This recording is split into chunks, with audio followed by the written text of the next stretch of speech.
ಈಗ ಆಡಿಯೋ ಇದೆ ಅಂತಂದ್ರೆ ಅದು ಬಿಟ್ರೆ ಒಪ್ಕೊಳ್ತೀರಾ ಸರ್ ಅದನ್ನ? ಯಾವ ಆಡಿಯೋನ? ಅಲ್ಲ, ನಾನು ಈಗಲೇ ಹೇಳ್ತಾ ಇದ್ದೀನಿ ಕೇಳಿ. ಬಿಡೋದಾದ್ರೆ ಈಗ ಬಿಡಬೇಕು. ನಮ್ದೇನಾರ ಇದ್ರೆ ಡಿ ಕೆ ಅವ್ರದ್ದು ಇದ್ರೆ ಯಾರ್ದಾರ ಇದ್ರೆ ನಮ್ಮ ಕಡೆಯಿಂದ ಅದಕ್ಕೆ ನಾನು ನೀವು ಹೇಳಿದಕ್ಕೆ ಸರ್. ಈಗ ಒಂದು ಆಕ್ಷನ್ ಮಾಡಿದ್ರೆ ಈ ತರ ಮುಗಿಸ್ಕೊಂಡಿಲ್ಲ, ಅದನ್ನ ಹಾಸನದವರು ದೇವರಾಜೇಗೌಡಗೆ ಹೇಳಿದ್ದ ಅಥವಾ ಯಾರಿಗೆ ದಾಂಗು ಅನ್ನುವಂಥದ್ದು?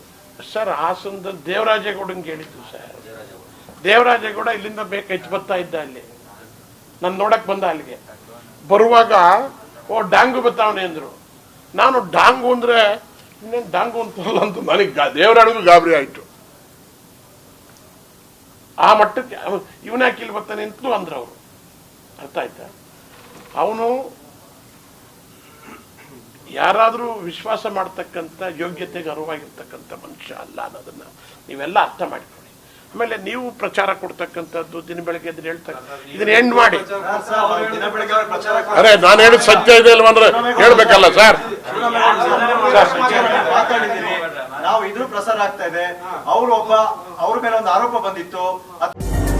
ನಮ್ಮ ಬಿಎನ್ಯು ಡಿಸೈನ್ ನಲ್ಲಿ ನಿಮ್ಮ ಮನೆಯನ್ನ ಸುಂದರವಾಗಿ ಕಾಣುವಂತೆ ಹಾಗೂ ಅಡುಗೆ ಮನೆಯನ್ನ ಹೊಸ ಡಿಸೈನ್ಗಳೊಂದಿಗೆ ಆಕರ್ಷಕವಾಗಿ ಕಾಣುವಂತೆ ಮಾಡಲಾಗುವುದು. ಹೊಸ ಜೀವನ ಶೈಲಿಯಲ್ಲಿ ಬಿಎನ್ಯು ಡಿಸೈನ್ ನಿಂದ ನಿಮ್ಮ ಮನೆಯನ್ನ ಸುಂದರಗೊಳಿಸಲು ಹಿಂದೆ ಸಂಪರ್ಕಿಸಿ 7789949494, ಬೊಮ್ಮಸಂದ್ರ ಸರ್ಕಲ್, ವರ್ತೂರ್ ರೋಡ್, ಸರ್ಜಾಪುರ ಹೋಬಳಿ, ಆನೇಕಲ್ ತಾಲೂಕು, ಬೆಂಗಳೂರು.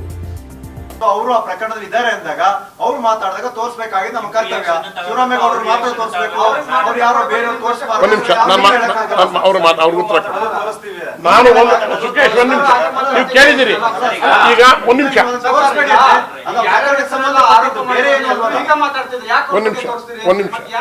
ಒಂದು ನಿಮಿಷ ಕೇಳಿಸಿ. ಈಗ ನೀವು ಕೇಳಿದ್ಮೇಲೆ ನಾನು ಉತ್ತರ ಕೊಡ್ಬೇಕಲ್ಲ. ನಾನು ಹೇಳ್ತಾ ಇರೋದು ದೇವರಾಜೇಗೌಡ ಅರೆಸ್ಟ್ ಆಗಿದ್ದಾನೆ. 10ನೇ ತಾರೀಕೇನು ಅರೆಸ್ಟ್ ಆಗಿರೋದು. ನಾವು 6ನೇ ತಾರೀಕಿಂದ ಈಚೆಗೆ ಅವನ್ನ ಭೇಟಿ ಮಾಡಲಿಲ್ಲ. ಮಾಡದೇ ಇದ್ದು 6ನೇ ತಾರೀಕು ಭೇಟಿ ಮಾಡೋದಕ್ಕಿಂತ ಮುಂಚೆ ನಮ್ಮ ಮೇಲೆ ಒಂದು ಅವನು ಹೇಳಿಕೆ ಕೊಟ್ಟಿದ್ದಾನೆ. ಇದಕ್ಕೆ ನೀವು ಸ್ಟಿಕ್ಕನ್ ಹಾಕಬೇಕು, ನಾವು ಸ್ಟಿಕ್ಕನ್ ಹಾಕಬೇಕು. ಏನಂತ ಹೇಳಿಕೆ ಕೊಟ್ಟಿದ್ದಾನೆ?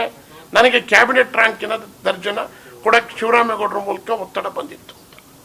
ಅದನ್ನು ನಾವು ನಿರಾಕರಣೆ ಮಾಡಿದ್ದೀವಿ. ನೀವೆಲ್ಲ ಇಲ್ಲೇ ಕಾಯ್ಕೊಂಡಿದ್ದು ನನ್ನ ಸ್ಟೇಟ್ಮೆಂಟ್ ತಗೊಂಡೋಗಿದ್ದೀರಿ. ಅವನು ಹೇಳಿಕೆ ಅವನು ಬಹಿರಂಗ ರಿಲೀಸ್ ಮಾಡಿದ ತಕ್ಷಣದಲ್ಲಿ. ಅದಾದ್ಮೇಲೆ ಈಗ ತಿರ್ಗಾ ಅರೆಸ್ಟ್ ಆದಮೇಲೆ ಅವನು ಭೇಟಿ ಯಾರೂ ಮಾಡಿಲ್ಲ. ಹೇಳೋದಾಗಿದ್ರೆ ಅದು ಯಾವುದೋ ಒಂದು ಸಣ್ಣ ನನಗೆ ಮಂತ್ರಿಗಿರಿನೋ ಕ್ಯಾಬಿನೆಟ್ ರ್ಯಾಂಕ್ ಕೊಡ್ತೀವಿ ಅನ್ನೋ ಬದಲು 100 ಕೋಟಿ ಬಾಂಬ ಅವತ್ತೇ ಹಾಕ್ಬೋದಾಗಿತ್ತಲ್ಲ. ಅಂದ್ರೆ ಅರ್ಥ ಅವ್ನು ಏನು ಬೇಕಾದ್ರೂ ಹೇಳ್ಕೊಂಡು ಹೋಗ್ತಾ ಇದ್ರೆ, ನಾನು ಏನು ಬೇಕಾದ್ರೂ ಹೇಳ್ಕೊಂಡು ಹೋಗ್ತಾ ಇದ್ರೆ ಅದು ತೊರ್ಕೊಂಡು ಹೋಗ್ತೀರಾ? ಇಲ್ವಲ್ಲ. ನಾನು ಹೇಳೋದು ನೀವು ಇದುವರೆಗೂ ತೋರಿರೋ ತಪ್ಪು ಅಂತಲ್ಲ, ಇನ್ನು ಮುಂದಕ್ಕಾದ್ರೂ ಸಹಿತ ನಾನೇ ಡೂಪ್ ಮಾಡ್ತಿದ್ರೆ ನಿಮ್ಗೆ ಅರ್ಥ ಮಾಡ್ಕೊಳ್ಳೋ ಶಕ್ತಿ ಇದೆ, ಮಾಡ್ಕೊಳ್ಳಿ. ಎಂದು ಯಾರು ದಡ್ರೇನಿಲ್ಲ.